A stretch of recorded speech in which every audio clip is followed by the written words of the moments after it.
नमस्कार दोस्तों, आज का हमारा टॉपिक है मौर्योत्तर काल के बाद कुछ विदेशी आक्रमणकारी भारत में आते हैं, जैसे हिंद यूनानी, शक, पल्लव और कुषाण। इसी को हम इस वीडियो में डिस्कस करने वाले हैं। इससे पहले मैंने आपको मौर्य वंश के बारे में बताया था।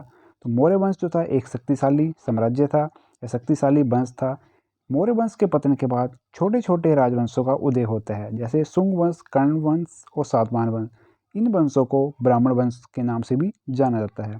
यहाँ के राजा इतने शक्तिशाली नहीं हुए, अपने साम्राज्य का विस्तार नहीं कर पाए इतना, तथा इनका जो फायदा उठा के कुछ विदेशी आक्रमणकारी भारत में आते हैं और भारत में शासन व्यवस्था स्थापित करने का प्रयास करते हैं। तो विदेशी आक्रमणकारियों का जो क्रम था वो था सबसे पहले हिंद यूनानी, शक, पल्लव और कुषाण। और ये सारे जो आक्रमणकारी हुए मध्य एशिया से भारत में आए थे, मतलब पश्चिमी साइड से भारत में ये आए थे। तो सबसे पहले हम डिस्कस करते हैं हिंद यूनानियों के बारे में। तो हिंद यूनानियों को बैक्टीरियाई या ग्रीक या इंडो ग्रीक के नाम से भी जाना जाता है। यहाँ के जो सबसे पहले शासक हुए डेमेट्रियस, इन्होंने भारत पे आक्रमण किया और अफगानिस्तान, पंजाब और सिंध प्रांत को जीत लिया, जो कि उस टाइम पे भारत के पार्ट हुआ करते थे। इन्होंने अपनी राजधानी बनाई साकल अथवा सियालकोट। और यहाँ के जो प्रमुख शासक होते थे वो हुआ करते थे मिनांडर अथवा मिलिंद। मिनांडर के बारे में मैंने आपको बताया था। शुंग वंश जब मैंने आपको पढ़ाया था तो पुष्यमित्र ने मिनांडर को पराजित किया था। मिनांडर का जो शासनकाल था 165 से लेके 145 बीसी तक का था। लगभग 20 वर्ष इसने शासन किया तथा बौद्ध तथा ये जो है भारतीय कला और संस्कृति से काफ़ी ज़्यादा प्रभावित हुआ। इसकी जो मुलाकात होती है नागसेन से होती है, तथा नागसेन जो था एक बौद्ध दार्शनिक था और इसने नागसेन से बौद्ध धर्म के बारे में कुछ क्वेश्चन पूछे और नागसेन ने इनको बौद्ध धर्म के क्वेश्चनों का आंसर दिया, तथा नागसेन के प्रभाव में आके मिनांडर ने बौद्ध धर्म को स्वीकार कर लिया। और नागसेन और मिलिंद के बीच में जो हुए प्रश्न की जो चर्चा है वो लिखी गई थी मिलिंद पन्नों में। मिलिंद पन्नों क्या है? तो ये एक बौद्ध धर्म की धार्मिक पुस्तक है या बौद्ध ग्रंथ है ये। तो ये भी पूछा जा सकता है आपसे कि मिलिंद पन्नों क्या है? तो ये बौद्ध धर्म की धार्मिक पुस्तक है। और मिलिंद और नागसेन के बीच में हुई चर्चा किस पुस्तक में लिखी गई है? तो मिलिंद पन्नों में लिखी गई है। और हिंद यूनानियों के भारत में आने से क्या प्रभाव पड़े? तो सबसे पहले सोने के सिक्के इंडो ग्रीक ने चलाए थे। राजा के नाम और काल की सही जानकारी इंडो ग्रीक के सिक्कों से ही मिलती है। इसी के आधार पर प्राचीन भारत का इतिहास लिखने में आसानी हुई है। इनकी जो एक कला हुआ करती थी हेलेनिस्टिक कला।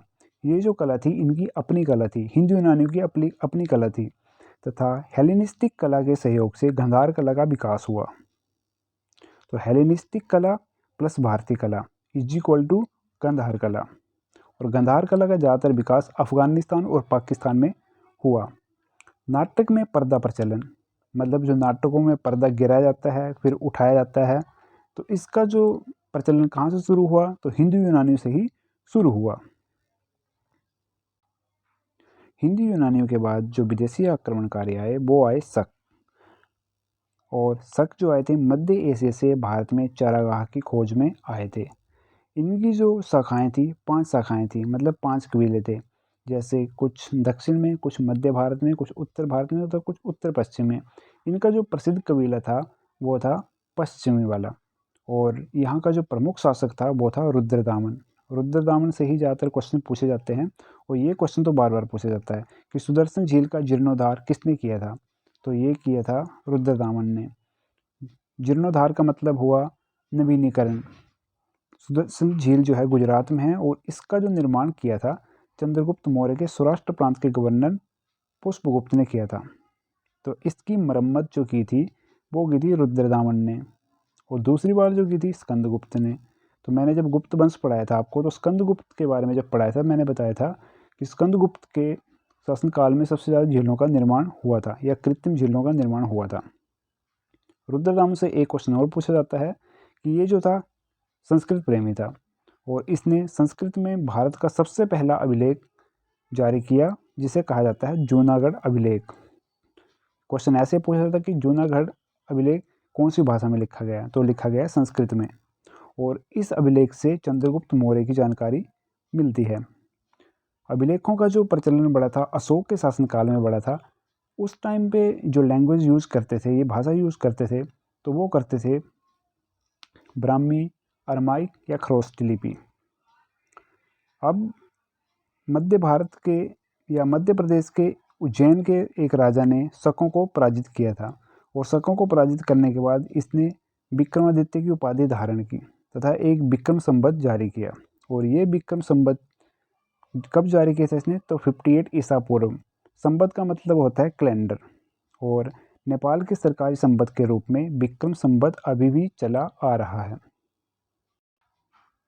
शक के बाद जो विदेशी आक्रमणकारी आते हैं वो आते हैं पल्लव, या इनको पार्थियन भी कहा जाता है। इनकी जो राजधानी थी वो थी तक्षशिला में, और यहाँ का जो प्रमुख शासक होता था वो होता था गोंडो फर्नेस। यहाँ से ज़्यादा क्वेश्चन नहीं पूछे जाते हैं, सिर्फ यही पूछा जा सकता है आपसे कि भारत में सबसे पहले ईसाई धर्म के प्रचारक कौन आए थे, तो वो आए थे सेंट थॉमस। और किसके शासनकाल में आए थे, तो आए थे गोंडो फर्नेस के शासनकाल में। पल्लव वंश के बाद जो अगला वंश आता है वो आता है कुषाण वंश। विदेशी आक्रमणकारियों में कुषाण वंश जो है अपनी शासन व्यवस्था को सुदृढ़ बनाने में सफल हो पाता है, तथा इनका जो संबंध था वो था ह्यूची और तोकरी जाति से संबंध था, जो कि चीन में पाई जाती है। यह जो है मध्य एशिया के रास्ते से भारत में आए थे, रहते ये चीन में थे। सबसे पहले ये मध्य एशिया में गए, और उसके बाद धीरे धीरे ये भारत में इन्होंने आना शुरू कर दिया, क्योंकि इस तरफ विशाल हिमालय था। इनका जो संस्थापक था वो था कुंजुक कंडफिसिस, और ये भी थे 5 कुलों में विभाजित थे। इनका जो प्रमुख कुल था वो था कुषाण, और कुषाणों का एक शासक हुआ करता था भीम कंडफिसिस। ये शैव धर्म का उपासक था।